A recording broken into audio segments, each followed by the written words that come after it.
Bem-vindos ao Botão Vermelho Podcast. Aqui a gente desacelera para histórias com sentido. Em um mundo cada vez mais acelerado, gostamos de profundidade sobre assuntos como espiritualidade, vida, saúde, empreendedorismo e tudo que pode ser interessante para a sua vida. Aperte o botão vermelho, porque você já pode ter a resposta, você pode parar em um momento de emergência e bons caminhos começam com um simples toque. Eu sou a Renata. Eu sou a Carla. E hoje nós recebemos o Dr. Anésio Azevedo. Olá, Olá! Chamo você de você, doutor ou senhor Anésio? de você? Você. Sim, fique à vontade. Obrigada. Muito obrigada pela sua presença, principalmente porque a gente sabe que a agenda de um médico ela é sempre bem conturbada, bastante cheia. Obrigada por estar aqui conosco.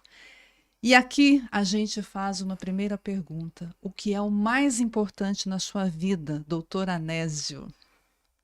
Meu Deus, minha família, mas eu acho que essa importância é em todos os lares, em todas as pessoas que são pais, que são mães, a família é em primeiro plano. Não é isso? Porque todo pai quer o melhor para os seus filhos e todo pai, ele é casado ou ele mora com alguém e ele quer o melhor para esse alguém.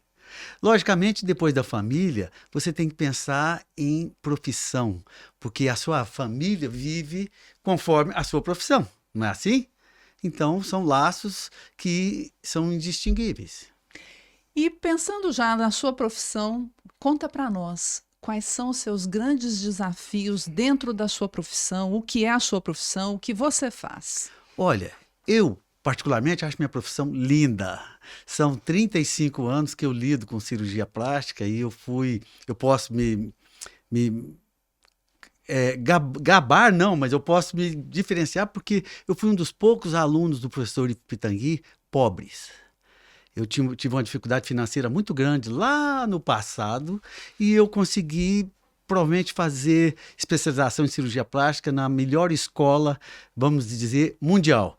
Porque, para você ter uma ideia, na minha turma, em 1989, no professor Pitangui, nós tínhamos praticamente 50% dos alunos de algum país, desde Europa, Ásia e América. Então, eu me sinto realizado em ter tido essa formação e fazer uma profissão que eu sou apaixonado. E o que fez o menino pobre escolher cirurgia plástica? O menino pobre tem várias histórias e vários tropeços, né? Então, até chegar a fazer medicina e depois cirurgia geral, foi um longo caminho. Mas mesmo quando eu terminei cirurgia geral, eu queria ser cirurgião plástico. Mas eu não tinha mais condição financeira de ficar, por exemplo, no Rio de Janeiro, 3 anos sem ganhar, gastando. E ainda era casado, recente, com mulher e duas crianças. Então, eu tive que tomar uma decisão de vir embora para Minas e começar a trabalhar como cirurgião geral. Mas a minha paixão era plástica. Depois o senhor voltou e fez cirurgia plástica? Exato. Eu fiquei 5 anos trabalhando, fazendo um pé de meia, para depois poder voltar e ficar mais 3 anos fazendo cirurgia plástica. E me conta, qual foi o grande aprendizado ou uma das maiores lições que você aprendeu com o Dr. Ivo Pitangui? A primeira coisa é você ser humilde. E dentro dessa humildade, você sempre tentar realizar o sonho de alguém. Seja essa pessoa branca, negra, rica ou pobre. E olha que eu fiz isso por muitos anos da minha profissão. Logo que você sai da sua especialização, você é generalista em cirurgia plástica. Então eu fazia queimados, eu fazia deformidades congênitas, eu fazia tumores, traumas, né? E só depois que eu acabei evoluindo e chegando à cirurgia de face, que hoje é o meu quinhão. Mas dentro desse período, olha que já são 35 anos, eu me realizei e realizei certamente a vida de muitas pessoas. E isso é uma gratidão que eu devo ao professor Pitangui. Antes da gente vir para o momento atual, pensando nessas cirurgias que o senhor fazia lá atrás, qual delas foi a que mais te emocionou? Uma que marcou muito, havia um rapaz na cidade de Tuiutaba, que é próximo daqui, com 18 anos de idade, ele tinha tido um acidente de moto e ele estava com a perna exposta. Os ossos da perna estavam expostos e você sabe, não sei se você sabe, os ossos não podem ficar sem uma cobertura, porque tem uma infecção, osteomielite, e leva o paciente à morte. Então, lá em Tiutaba, o ortopedista havia indicado para esse paciente de 18 anos que deveria se amputar a perna. E esse paciente, junto com os familiares desesperados, vieram até Uberlândia para que houvesse uma solução.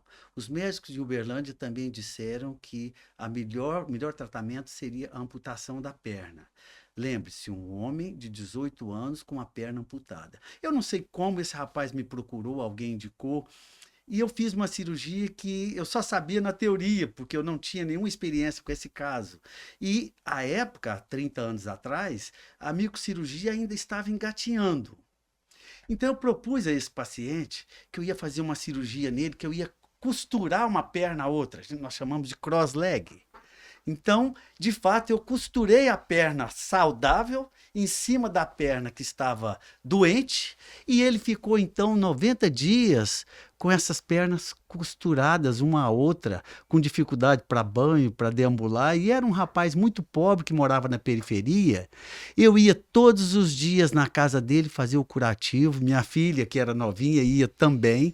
E eu não recebi e não cobrei um centavo desse paciente, mas foi muito grato, porque eu dei toda a assistência que ele precisava. Todos os dias, no final do meu trabalho, eu saía, pegava a condução, a caixinha de curativo, ia com a minha menina lá na casa dele para fazer os curativos, até que chegou uma hora que não precisava mais dos curativos. Pois bem, esse paciente passou 90 dias, eu fiz a segunda cirurgia e soltei uma perna da outra. Ele ficou relativamente satisfeito com o que nós havíamos feito. Depois esse paciente melhorou, eu nunca mais o vi. E por que eu então estou dizendo de gratidão? Passaram-se anos e esse rapaz me procurou aqui na clínica de Uberlândia e a minha secretária ficou meio assustada, porque era um homem sozinho, com algumas características que ela ficou meio amedrontada. Doutor Anésio, tem um rapaz aqui com nome tal que quer falar com o senhor. Eu falei, pois não, diga para ele entrar. Quando ele chegou, ele entrou no meu consultório e disse, até emociona, doutor, o senhor não está lembrado de mim? Não, não estou. Doutor, o senhor dá licença? Ele ficou em pé, desabotoou a calça e me mostrou a perna. Doutor, eu vim aqui dizer para o senhor que eu jogo bola. Nossa. Não existe gratidão maior. Não, e eu arrepio, porque a gente tem uma... A gente tem um certo preconceito, principalmente o leigo, né? A gente fala de cirurgia plástica, a primeira coisa que uma pessoa vazia e rasa pode pensar é como as mulheres são obrigadas a se deformar e etc. E olha a profundidade disso, ele não perdeu a perna, ele mudou toda a vida e a história dele. Exato, esse rapaz hoje joga bola. Eu não sei o nome, não sei mais onde ele vive, mas eu vou, até os últimos dias da minha vida, feliz que eu propus, que eu dei a ele uma chance de ser uma pessoa normal. Imagina um homem de 18 anos com a perna amputada. Sim. Essa é uma história tão bonita, me emocionou Nossa. aqui. Obrigado. E a ideia de costurar uma perna na outra era por conta da regeneração? Porque costurando uma perna na outra, você traz o sangue daquela perna sadia através de todo o tecido subcutâneo, às vezes até músculo junto, e ele então cobre o osso, e esse osso então não sofre, porque esse osso coberto ele não tem infecção, não causa um osteomielite, e depois o tecido que você tirou da perna boa fica na perna que estava doente, e na perna doadora nós retificamos, vai ficar com uma cicatriz, mas isso é um problema menor. Nossa, muito bacana. Posso te contar mais uma segunda? Por favor. Pode, por favor, vamos emocionar aqui. Bom, então... Há não muito tempo, há uns 5 anos atrás, eu estava aqui no aeroporto de Uberlândia, adentrando para o avião, e você anda naquele espaço ali do asfalto até chegar na escada do avião. Uma moça me equiparou, ficou ao meu lado, sorriu, uma moça loura, eu também arrepio, e ela sorriu para mim e falou assim, oi, doutor Anésio, tudo bem? Oi, tudo bem. Eu te conheço? Ela falou assim, eu perguntei o nome, ela disse, meu nome é fulano de tal, mas o senhor não vai lembrar do meu nome, mas disso aqui o senhor vai lembrar. E ela levantou a mão e me mostrou os dedos. Eu lembrei na hora. Era uma moça, à época, agora com 22 anos, mas na época ela tinha 3. E ela colocou a mão dentro de um liquidificador. E como... A mesma história, o ortopedista ia amputar os dedos. Você imagina uma menina loura, bonita, de 3 anos, aninhos. ia perpetuar apenas um dedo, ali ia perder 3 dedos, porque eles estavam totalmente denegridos, estragados. Essa menina, eu costurei a mão dela na barriga, ela ficou com a mão costurada na barriga também por um tempo, provavelmente de 3 meses ou mais. Eu realizei umas 12 ou 15 cirurgias até o final. E ela me mostrou a mãozinha. A única coisa que nós não conseguimos salvar foi a última falange desse dedo, porque já havia perdido na época. Então, ela tem uma mão que ela faz todos os movimentos, que ela não tem defeito algum. E aí, quando ela me mostrou a mão, eu falei, gente... Maravilhoso isso, né? Bonito, né? Como você queria saber de alguma coisa reparadora. Lindo, lindo. Reparadora e emocionante, né? Emocionante. Qual que é o seu conceito de beleza, a sua filosofia de beleza? E como que a cirurgia plástica traz isso na vida das pessoas? Conceituar beleza é uma coisa muito difícil, porque a beleza ela existe em tudo. A beleza, por exemplo, de uma mulher, ela pode ser índia, pode ser negra, pode ser branca, como a Nicole Kidman, que nós dissemos ainda há pouco. Então, a beleza, ela é uma coisa, um conceito, porque ela é típica de cada tipo de gente. Por exemplo, uma maranhense que uma vez me procurou para operar o nariz. Ela tinha um rosto lindo, um rosto mais alargado, mas típico da região lá do Maranhão. E ela queria fazer uma cirurgia no nariz porque queria o nariz mais fino, mais afilado. Eu disse a ela que ela não devia operar o nariz. Ah, mas eu já fui em outro médico, inclusive ele marcou a minha cirurgia. Eu disse, se fosse você não operaria nem com ele e nem comigo. Mas doutor, mas meu nariz, eu falei... Você concorda que eu estou indo contra o meu bolso? Se eu estou te dizendo que você não deve ser submetido a uma cirurgia, é porque o seu rosto é lindo, ele tem harmonia com esse nariz. Se você colocar um nariz afilado nesse rosto, ele vai ficar descabido, vai ficar com o rosto artificial. Eu espero que ela não tenha operado com o outro, porque eu não a operaria. Que interessante. E então, e acho que você falou uma coisa, né? O meu bolso, eu sei, você disse para ela, eu sei que o meu bolso vai ficar prejudicado, mas onde é que fica o senso estético e, inclusive, a ética profissional? Porque eu acho que também esse talvez seja um dos legados que o doutor Ivo deve ter deixado na sua vida, porque a gente ouve falar que ele era um médico extremamente consciente e prezava muito também pela ética profissional. Né? Esse foi o conceito da nossa escola. Né? Então, ele sempre fez e ensinou a que nós deveríamos seguir aquele caminho.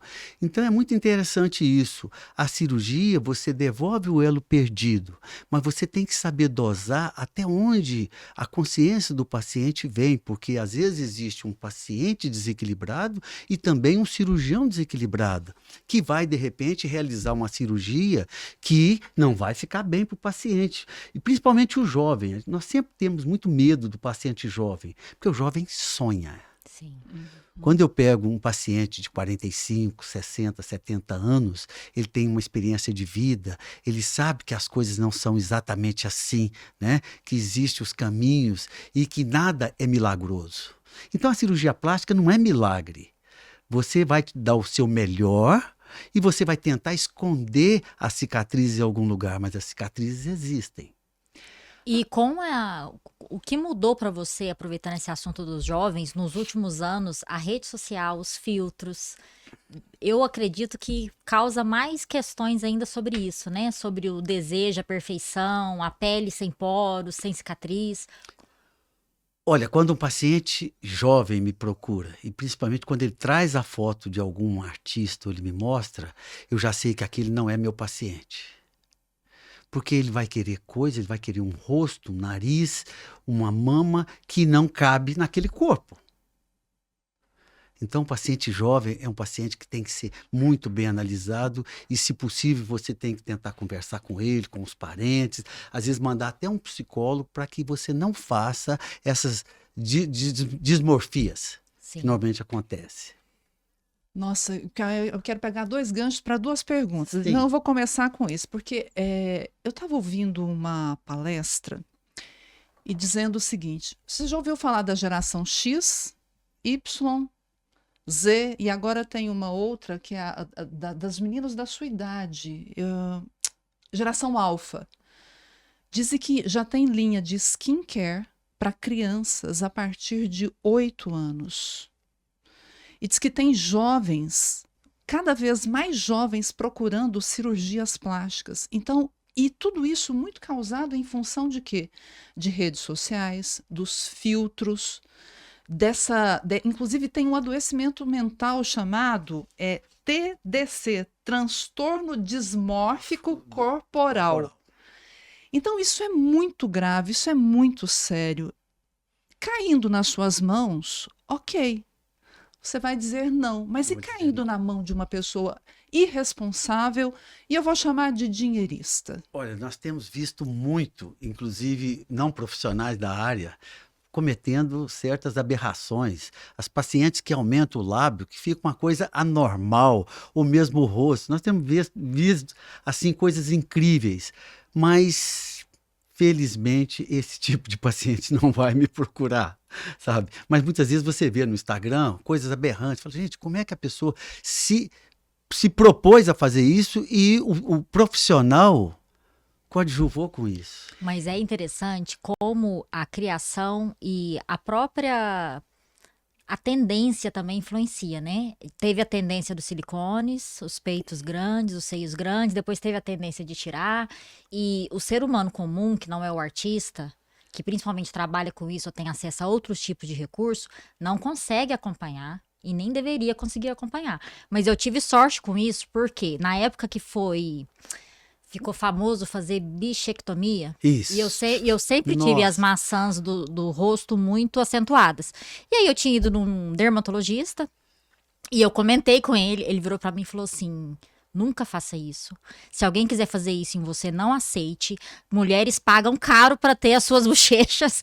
Então, assim, se não fosse um profissional também adequado, pensa, o que eu estaria passando hoje? Exato. A bichectomia, questão de 10 anos atrás, os jovens todos queriam fazer. Tendo ou não indicação, rosto fino, mas agora está na moda. Esse modismo é muito perigoso, Sim. sabe?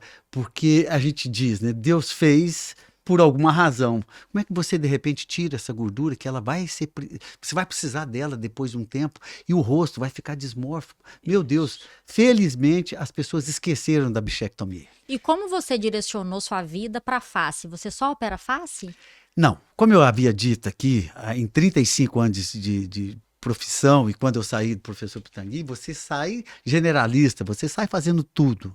Eu devo ter feito 2, 3 mil mamas até hoje, mas sempre o meu carro-chefe foi face. Eu sempre fui apaixonado pela cirurgia da face, quer dizer, leia-se facelift. E nos últimos 10 anos eu praticamente me dedico à face. A face é uma cirurgia trabalhosa, é uma responsabilidade, mas é uma cirurgia muito gratificante. Você, de repente, devolve o elo perdido. Ainda há pouco eu operei uma médica que me procurou e tem lá os seus 60 e poucos anos. Ela disse: Anésio, eu sinto que o paciente me mede de cima e embaixo para ver se eu estou apta a continuar trabalhando.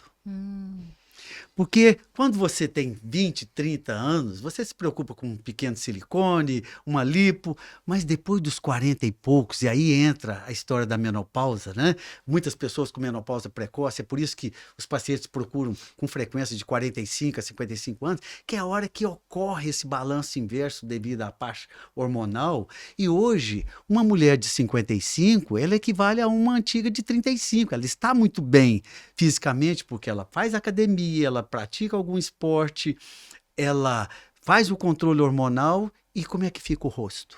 O que é um facelift? O facelift é uma cirurgia em que você devolve todo esse contorno que você tinha na face 8, 10, 15 anos antes. O que acontece, na verdade? O ser humano, a partir dos 25 anos de idade, olha, 25 anos de idade, o cérebro já começa a involuir, ele dá uma murchada. Em o cérebro diminuir o volume, toda a parte óssea do crânio também vai diminuindo. E diminuindo essa estrutura óssea, o revestimento sofre, ele cai. E o revestimento, além de cair, com a menopausa, ocorre uma flacidez maior dos tecidos e isso cai mais ainda. Então, o facelift é exatamente você tentar fazer o inverso, ou seja, você reposicionar todo esse tecido mole que caiu, músculo, gordura, acima do osso, você reposicionar todo esse tecido e, a partir daí, você tirar esse excesso de pele, né, para que a pessoa volte a ter um contorno facial, que é o que ela tinha. Eu tenho uma paciente aqui de Uberlândia, que eu fiz um facelift, e normalmente nos primeiros dias o paciente fica mais quieto em casa, sem fazer nada, ela começou a remexer fotos, álbuns. Ela me ligou e falou assim: Anésio, eu achei uma foto minha aqui de 15 anos atrás que está a minha cara. Olha que coisa prazerosa. Então o facelift é uma cirurgia que você regenera como um todo, a face, os olhos e o pescoço. Mas lógico que um paciente jovem, você não vai fazer um facelift completo, você pode fazer um mini lift. Porque a flacidez é menor, os cortes são menores, né? E o ato operatório em si é bem menor. Hoje nós somos bombardeadas por procedimentos, né? Que prometem isso, parece até de uma forma mágica. E mistura com as tendências que a gente comentou aqui agora, que aí aparecem umas bocas muito estranhas, um pessoal parecendo que tá com aquela Maria Chiquinha assim, né? Eterna. O que você acha desses procedimentos? Então, Ajuda, atrapalha? olha, a minha mulher, por exemplo, acabou de fazer um preenchimento no lábio. Eu acho muito bonito quando você faz o contorno labial, quando você faz uma evidência do arco de Cupido. Isso fica lindo quando você faz um preenchimento sutil. Mas aquelas bocas exageradas fica muito feio. Posso brincar? Pode. Boca de linguiça. Boca de...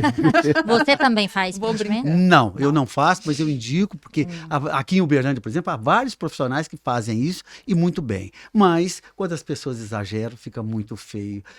A gente brinca que é boca de pato, né? A pessoa vai se alimentar e a boca faz assim, o lábio faz isso. É muito feio. Mas fazer o contorno labial com preenchimento eu acho sensacional. Quando eu faço um facelift, muitas vezes eu aproveito a gordura que o paciente tem, que eu vou tirar aqui abaixo do queixo, e eu já refaço esse contorno. E muitas vezes as pessoas mais de idade têm aquele código de barra, já viu? Então a gente já faz uma subincísio naquele código de barra e já bota uma gordurinha, porque a gordura, que é o nanofat, ela tem células tronco, então ela dá um resultado mais duradouro. Mas não sendo assim, o preenchimento fica muito bem. Agora, quando você tem uma flacidez de face, que está tudo caído, e de repente você opta por fazer o preenchimento, e isso eu posso dizer de cabeceira, porque os pacientes me procuram sempre depois que fizeram isso, a maioria dos pacientes ficam, não é um rosto, vira uma cara. Elas ficam com o rosto deformado, gordo. Você pode olhar no Instagram que as pessoas todas estão gordas. Você fala, mas como? O rosto fica enorme, as bochechas ficam enormes e eu Porque sou tenta totalmente preencher contra. uma flacidez. Exato, Né? então você vai ter que inflar. Um peito, quando está murcho, você coloca um silicone, tudo de bem, porque ele vai inflar e vai dar o contorno de um seio, né? Mas o rosto, quando você infla, não fica legal. E como é que é isso na hora que você vai fazer uma cirurgia?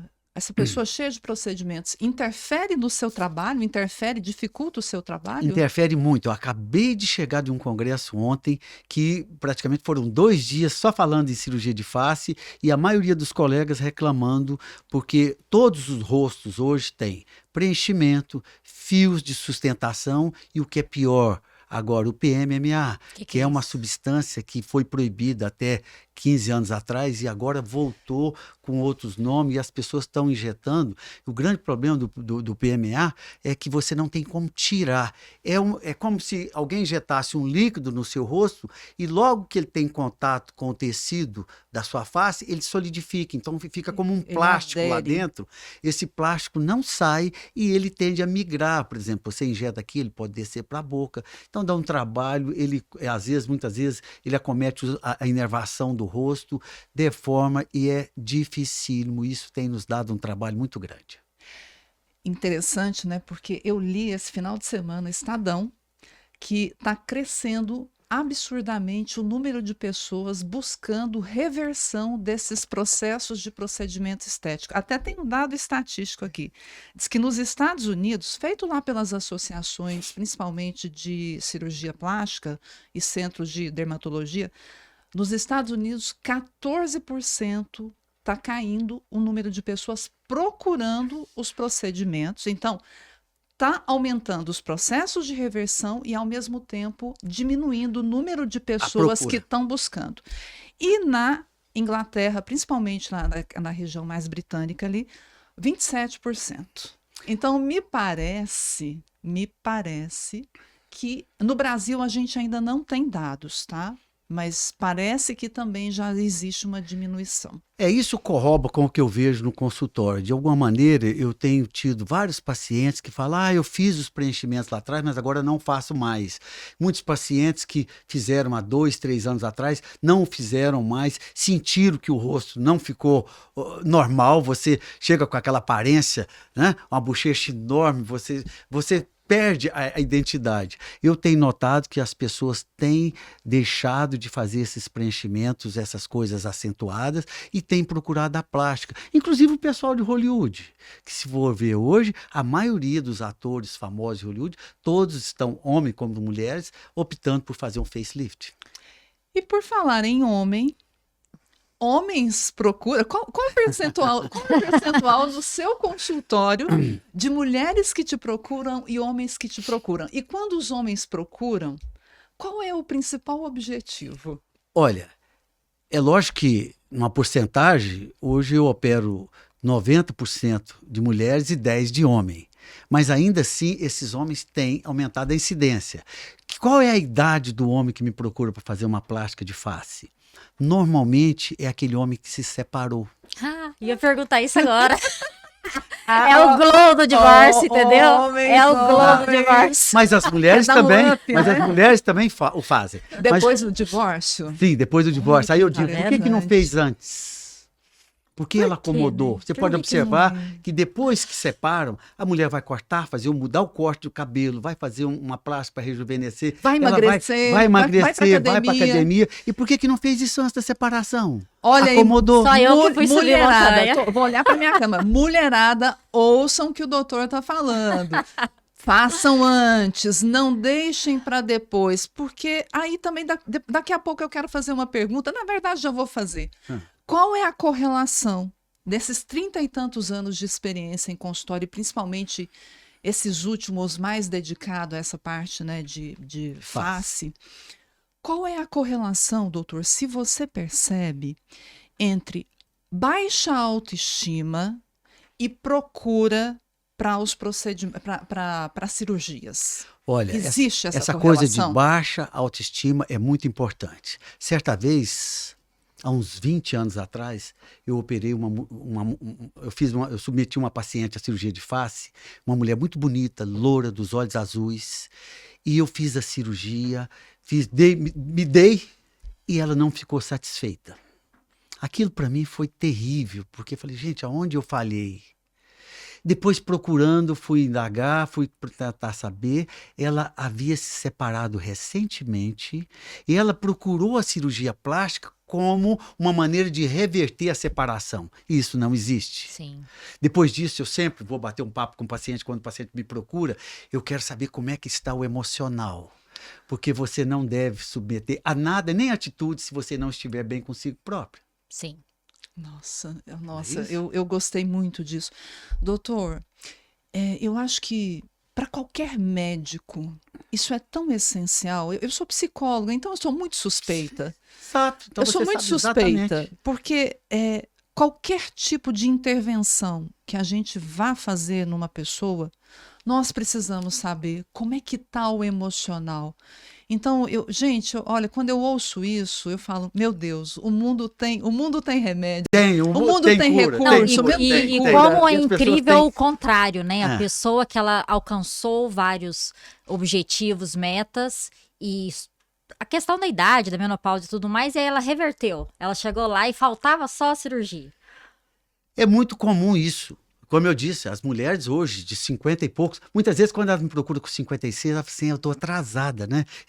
Normalmente parece que o 5.0 é uma coisa que dá um time na pessoa, eu tenho que me cuidar, sabe? E a pessoa, quando me procura com 50 e poucos, ela já está fazendo reposição hormonal, ela está tentando, de alguma maneira, estar no mercado, não só as separadas, as casadas também, sabe? E isso é muito bom. Às vezes o marido diz que não precisa, mas precisa. E a mulher não opera para o marido. A mulher, ela opera para ela e para as outras mulheres. Ah, meu Deus do céu! Eu disse alguma mentira? Nenhuma. Olha Inclusive, peraí, os homens separados que estão indo operar, eles fazem o quê? Tá, então eu ia te dizer.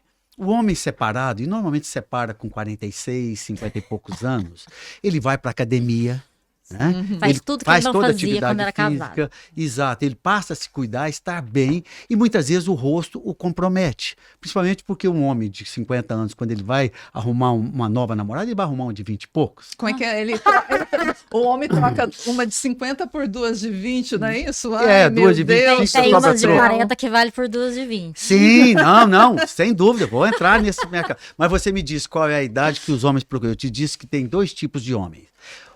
Esses primeiros nós estamos dizendo agora que são os que separaram, que querem estar bem, querem voltar ao mercado, vão cuidar da barriga, fazer atividade física, às vezes faz uma lipo e tudo, estão bem, mas o rosto o compromete, principalmente se ele arruma uma namorada mais nova, porque a pergunta é clássica, o senhor é o pai?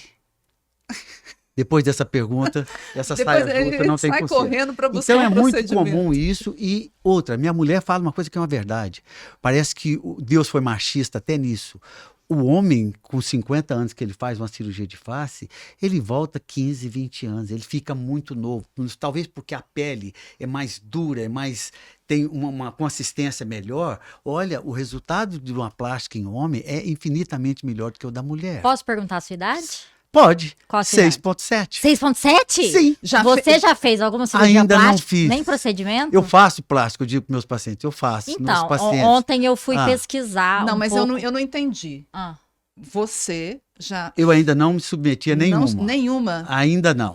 Mas com certeza farei quando eu sentir necessidade. 67? 6,7. Ontem eu fui Ah. entrar no seu Instagram pra Ah. ver um pouco. Aí eu falei, ele deve ter várias coisas, procedimentos e tal. Só que aí eu vi você compartilhou o Ian, O Ian. que vocês estavam num congresso.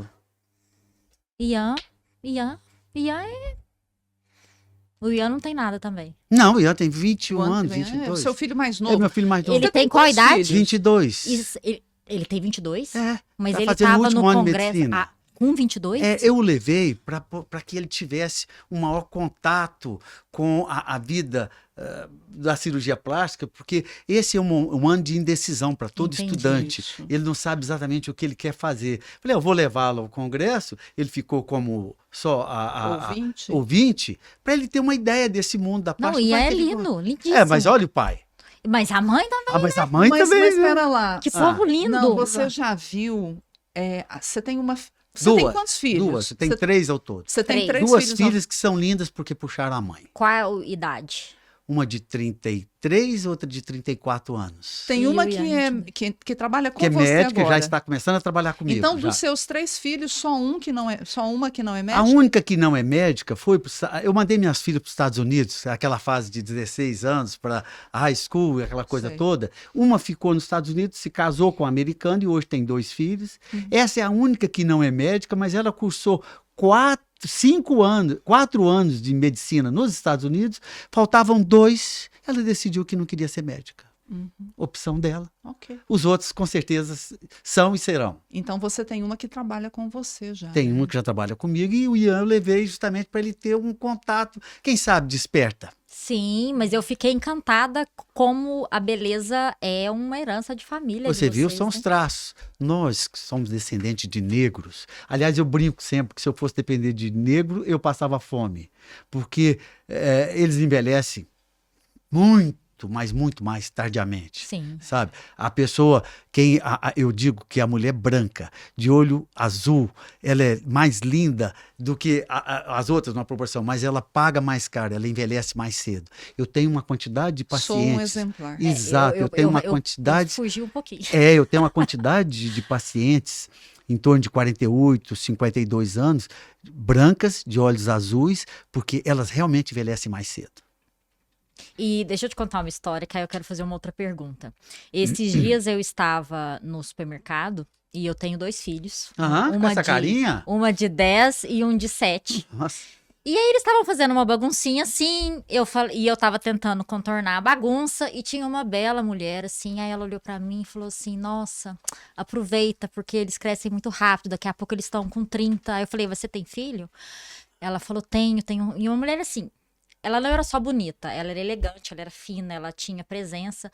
Aí eu falei, sim. Falei, você tem filho de 30? Ela falou que tinha 50 e poucos. Aí quando eu entrei no seu Instagram, quem é essa mulher do não supermercado? acredito. Anabelle. Anabelle. Não sei se ela vai lembrar de mim, mas ela vai assistir o nosso podcast. Era sua esposa. A Anabelle, que é branca, é descendente de italiana. A Anabelle, eu fiz um mini lift aos 46 anos e agora aos 52.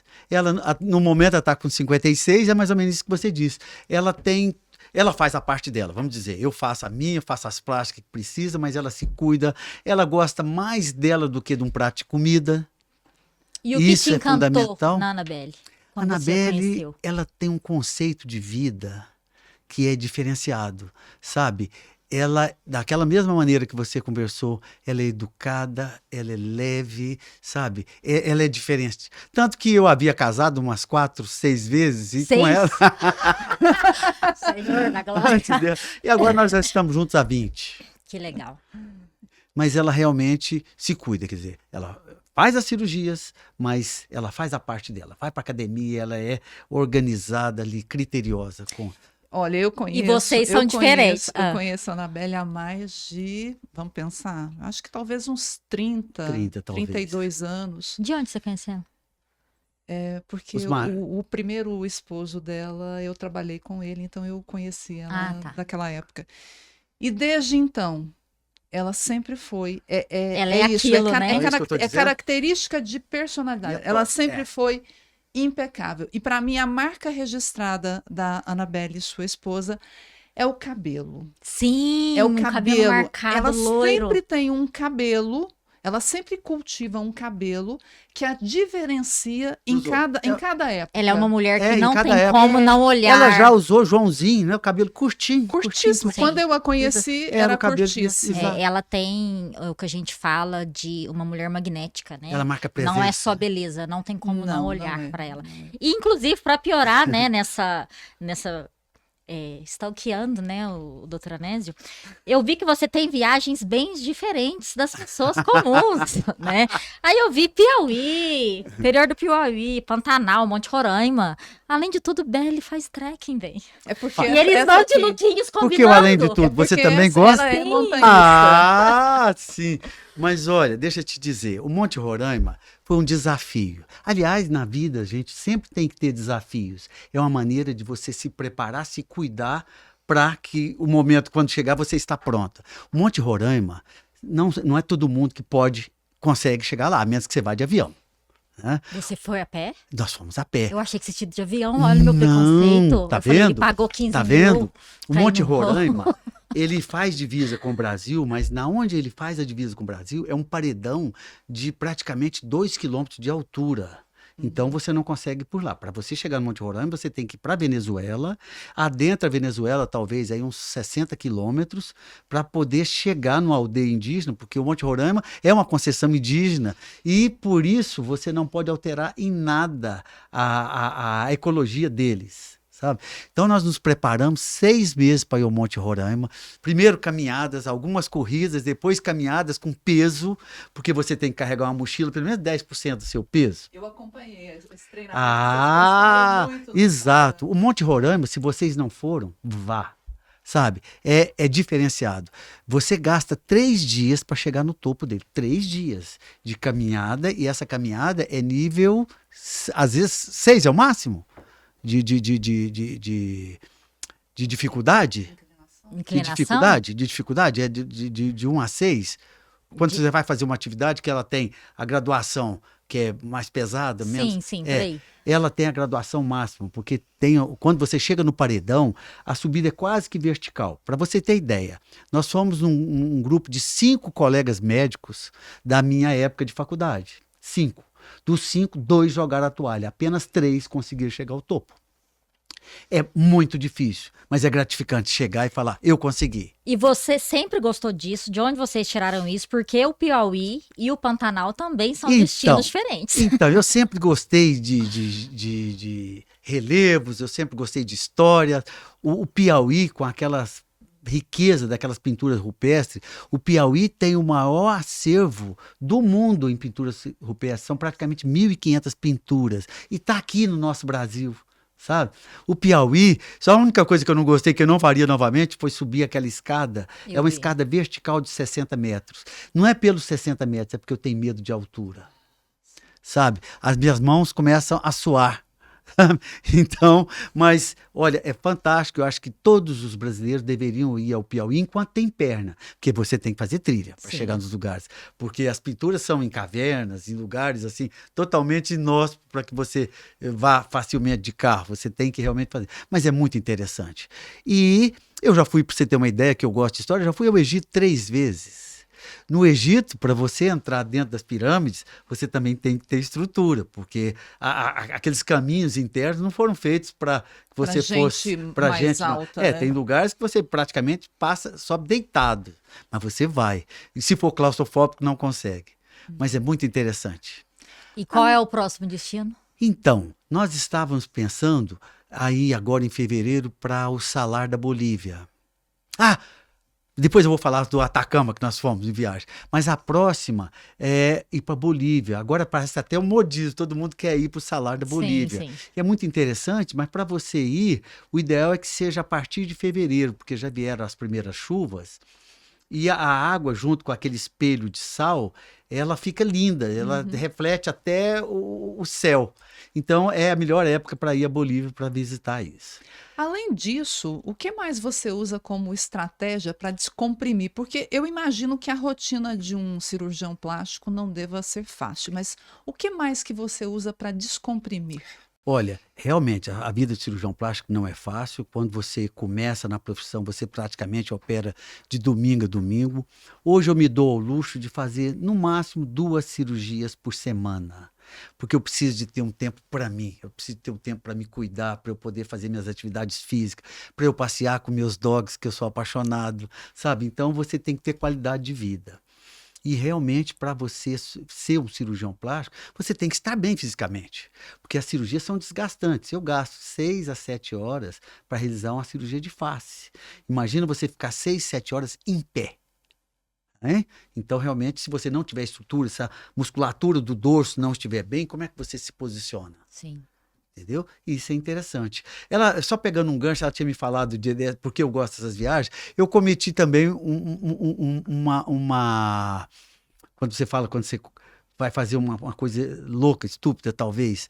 Eu fui ao Atacama e me propus a subir naquele monte que tem lá, aquele vulcão extinto que tem lá no Atacama, que de qualquer hotel que você esteja, que você olha, ele está te convidando, vem até aqui, vem até aqui. E ele tem uma altitude de 5.450 metros. 5.450 metros, é muito alto. E existe uma rarefação de oxigênio muito grande lá em cima e é neve. Alta montanha. Olha, foi um dos desafios que hoje eu não repeti. Deu certo, mas eu não repetiria. E você foi sozinha ou a Beli também foi? Eu fui sozinha. A Beli, felizmente, desistiu na véspera, sabe? Realmente é uma subida íngreme que você vai faltando oxigênio e depois você pisa na neve que é fofo, o seu pé afunda, os passos não rendem, ao invés de você dar passo, você começa a fazer assim, ó, um pé ao lado do outro. Você teve uma boa aclimatação? Não. Esse é o problema. No nosso episódio anterior, o Manuel Morgado veio eu aqui. vi, exato. Mas aí ele já é um alpinista mas aí consagrado. ele tem empresas que fazem esse tipo de passeio. E ele sempre ensina, né, que eu acompanho ele também, eu quero ir pro Nepal, a importância da aclimatação para você não ter o mal da montanha. Que é essa sensação do... Não rende, né? O passo, não o ar rende, não... Como se rende. você estivesse patinando. Sim. E os looks combinando, é você ou Beli? É Beli. Eu estava dizendo para Carla antes. A Annabelle, ela é assim, ela é detalhista. Ela vai na fazenda, estamos só nós dois, vamos tomar o café da manhã, você acorda, ela pôs a mesa tudo arrumadinho, sabe? Eu digo que ela tem toque, sabe? Até a florzinha que ela põe, ela é assim. E ela vê as roupas, porque tem que combinar uma coisa com a outra, você pode ver. É. Igual. Exato, ela tem. Quando nós vamos viajar, ela separa essa roupa pro dia tal, essa pro tal, sabe? Ela é muito organizada com isso. E a filha também puxou, ela tem Eu ia assim, comentar dom. isso, É. que a filha formou-se em arquitetura, Arquitetura, e exatamente. mexe muito com decoração, plantas Isso. naturais, ela cria arranjos naturais, decoração natural, uma coisa incrível, não é o maravilhosa. primeiro casamento dela também, não, né? Você falou que Não, conheceu não, ela em outro não. momento. Isso é a herança da Anabelle. A Anabelle Que realmente, legal. ela tem pessoas que nascem com dom. Sim, ela tem. o dom da beleza e da ordem, né? Olha lá. Que Ô, legal. Anésio, qual seria um dos maiores mitos acerca da cirurgia plástica e como desmistificar isso? Tem algum mito acerca de cirurgia plástica, na sua visão? Que não é uma verdade? Que não é uma verdade? Como desmistificar É, isso? isso. Olha, as pessoas que não conhecem, imaginam que a cirurgia plástica é um milagre. E não é. Como eu disse antes, as cicatrizes sempre existiram e sempre irão existir. Eu digo para meus pacientes, quando você tem 50, 60 anos, eu falo assim, olha, você está com 60, você nota que quando nós envelhecemos, tudo piora, não piora? A pessoa fala assim, piora mesmo, e piora. Imagina uma pessoa de 60 anos, a visão, o olfato, né? O cheiro, a audição, a deambulação, tudo cai. Aí eu digo, as cicatrizes melhoram. Alguém diz, nossa, mas não pelo menos isso. Porque a cicatriz não deixa de ser um tumor benigno, é uma formação do organismo que ele vai corrigir uma área que foi, de alguma maneira, alterada. E então, no jovem, uma cicatriz, por exemplo, eu tenho casos de pacientes que eu pego o bisturi, corto aqui no contorno do vermelhão do lábio e tiro uma tira e trago o vermelhão para cima, porque muitas pessoas com a idade alongam o lábio e lembram aquele lábio de macaco. Olha como que é as coisas. Então, o lábio fica muito longo, o paciente fala, Anésio, eu passo o batom vai para o dente. Então, o que nós fazemos? Existe uma cirurgia que é em homenagem a Brigitte Bardot, que tinha aquela boca, é uma bardotização. Para isso, eu corto, tiro essa tira, costuro, e depois você vai olhar, você fala, gente, cadê a cicatriz? Ela fica praticamente inaparente. Mas isso eu faço numa paciente de 60 e poucos anos. Jamais poderia fazer na sua boca. Se eu fizesse, teria uma cicatriz alta. Então, não existe milagre. Nós camuflamos, indicamos as cicatrizes pontuais de acordo com a pele, de acordo com a raça e de acordo com a idade do paciente. Que legal. Então, certa vez eu disse para uma paciente que queria fazer um lift de coxas, mas ela tinha as coxas muito gordas. Eu disse, olha, nós vamos ter que fazer uma lipo dessas coxas, vamos tirar aí, e tiramos realmente mais de 1 litro de cada coxa de gordura. E já sobrava pele antes, então sobrou muito mais. Eu teria então que fazer um lift de coxa e tirar uma quantidade de pele e fazer a cicatriz que fica bem escondida aqui na virilha. Ela sorriu para mim e disse assim, Anésio, eu não fiz nem cesariana para não ter cicatriz. Aí eu sorri para ela e disse, aos 20 você escolhe, aos 50 você é escolhida. Então, entende? Aos 20 você pode se dar o luxo de não querer cicatriz, porque a sua pele é ótima. Você tira uma quantidade de gordura, a pele agradece, ela encolhe. Eu tenho uma filha que eu fiz lipo nela aos 16 anos de idade, porque eu sabia que com 16 a pele é ótima. Você tirou a gordura, aquela pele acomoda. Mas num paciente de 50, 60 já não é mais assim. Aí é como?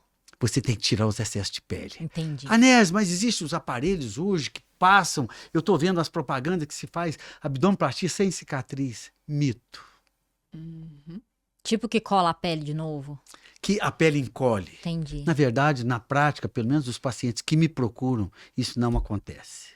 Aproveitar que a gente tá falando em cicatriz, vamos ter um recurso novo hoje no episódio. Vamos colocar... Ai, que chique. Caio, vamos colocar as fotos no monitor.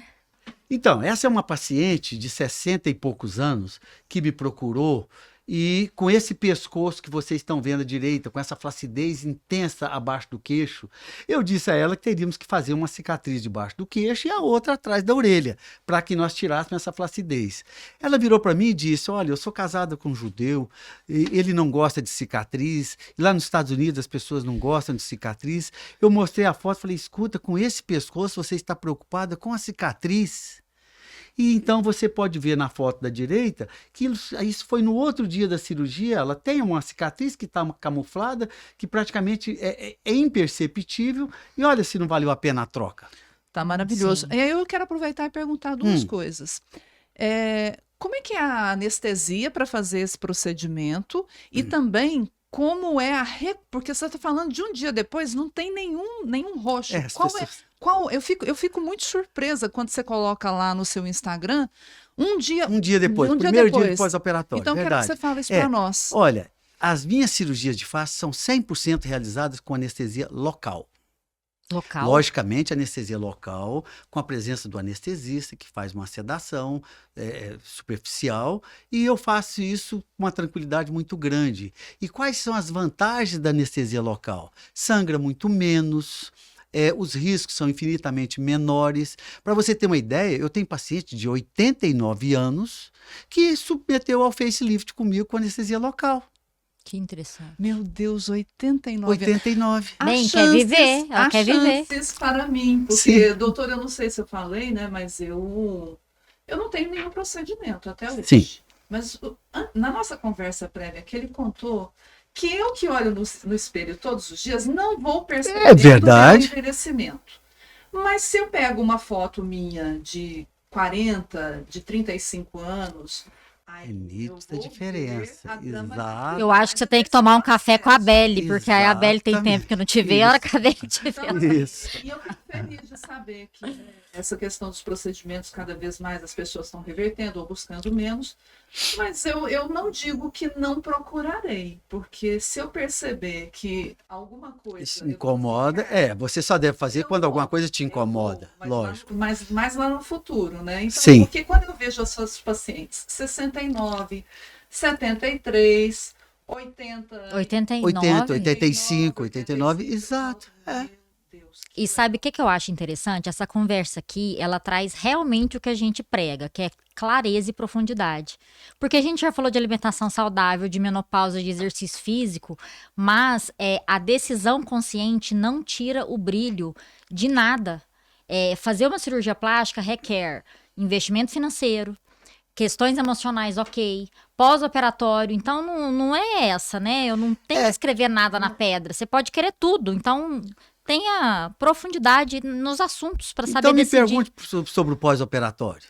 Então, e o pós-operatório? Pois o pós-operatório de uma cirurgia de face com anestesia local é excelente. A Anabelle, quando operou, no outro dia foi ao supermercado, comprou as coisas que precisava e fomos para a fazenda. Com 3 semanas de operado, nós fomos para o Pantanal pescar. Então, de uma maneira geral, o pós-operatório da cirurgia de face é infinitamente mais brando do que quando você vai fazer uma abdominoplastia ou uma outra cirurgia. Muito bom. E o facelift deep plane é tudo a mesma coisa? Não. Ou não? O facelift é o facelift para todo mundo. Existe o mini, o médio ou o max. Agora, o deep plane, o deep plane é uma técnica que já foi descrita há 60 anos atrás. As pessoas vão trocando os nomes, vão colocando nomes mais sofisticados para vender. O deep plane nada mais é do que você reestruturar toda essa parte profunda do rosto que caiu abaixo da pele. Entendeu? Então que é um processo de profundidade mais aqui. de profundidade. É o processo em que você vai reposicionar os músculos, os tecidos, as fibras de ligamentos que unem esses tecidos. Entendeu? Vamos ver as próximas fotos. Então, o nome é bonito, mas não é nada de novo. Ok. Obrigada por esclarecer. Sim. Então, essa paciente, ela tem hoje praticamente 79 anos, ou é 78,5 ou 79 anos. Meu Deus! Ela foi submetida a um facelift, como vocês estão vendo, há 5 anos atrás. Olha como que o resultado ele é gratificante. Ela tem 5 anos de pós-operatório e ela está com a carinha ainda muito linda para quem operou. Gente, 79. Meu Deus, Olha, aí, nessa foto, é para você ter uma ideia, porque muitas vezes as pessoas falam, mas você vai se submeter a uma cicatriz.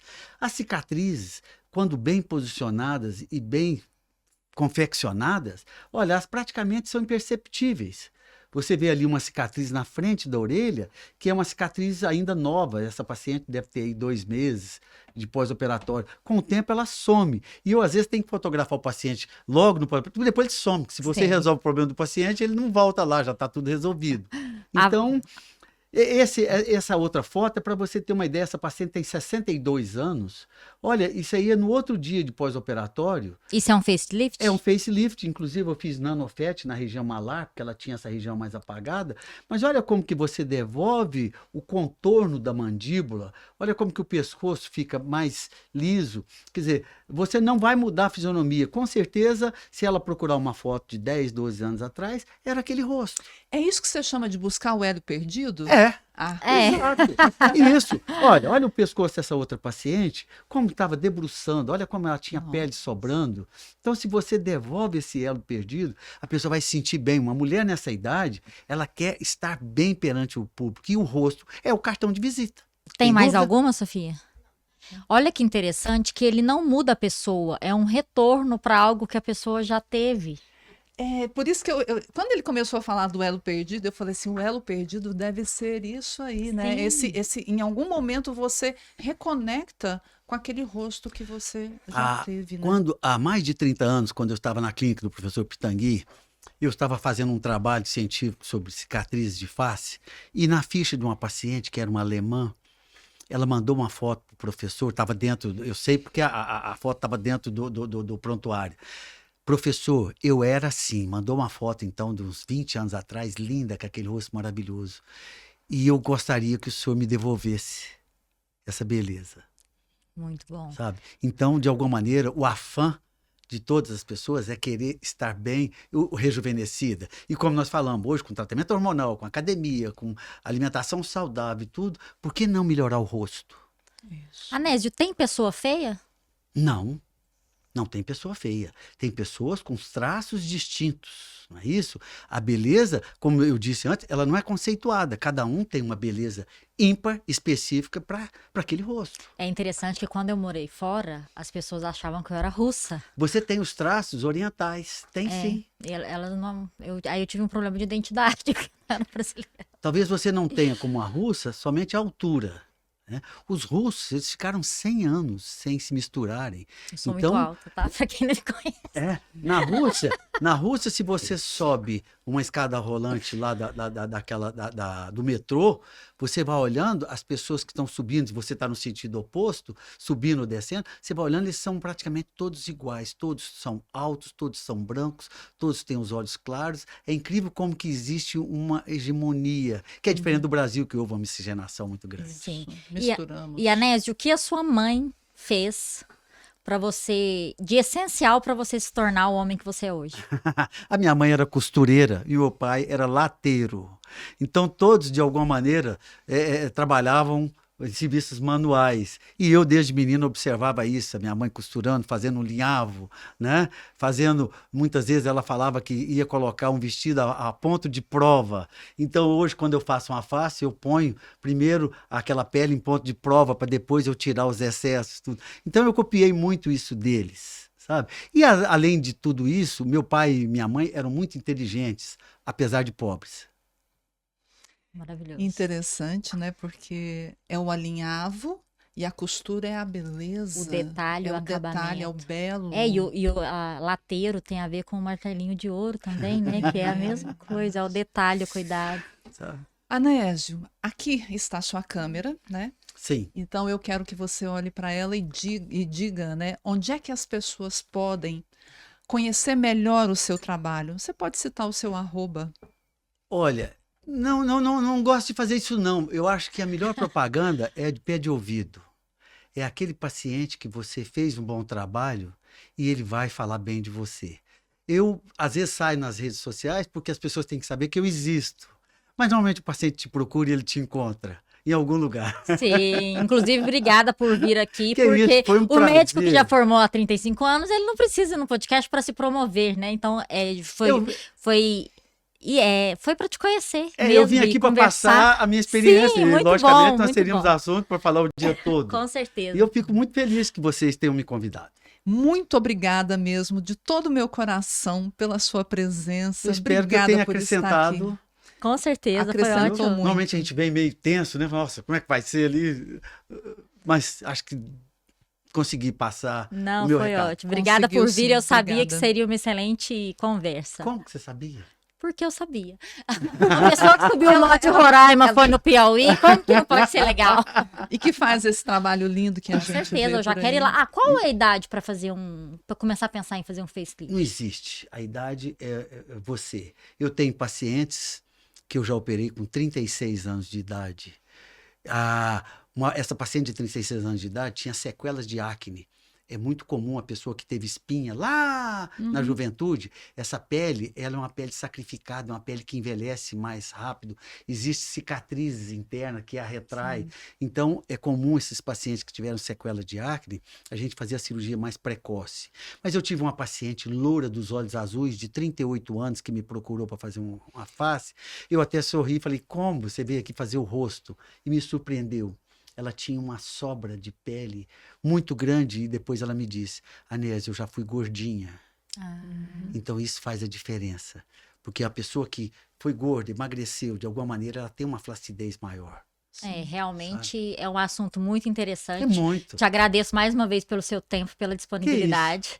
E você que ficou até agora, muito obrigada também. E você já sabe, compartilhe para pessoas que você acredita que vai acrescentar tanto para uma boa decisão na vida, quanto para pensar diferente e conhecer mais um assunto com profundidade. E, claro, espero você também no nosso próximo episódio.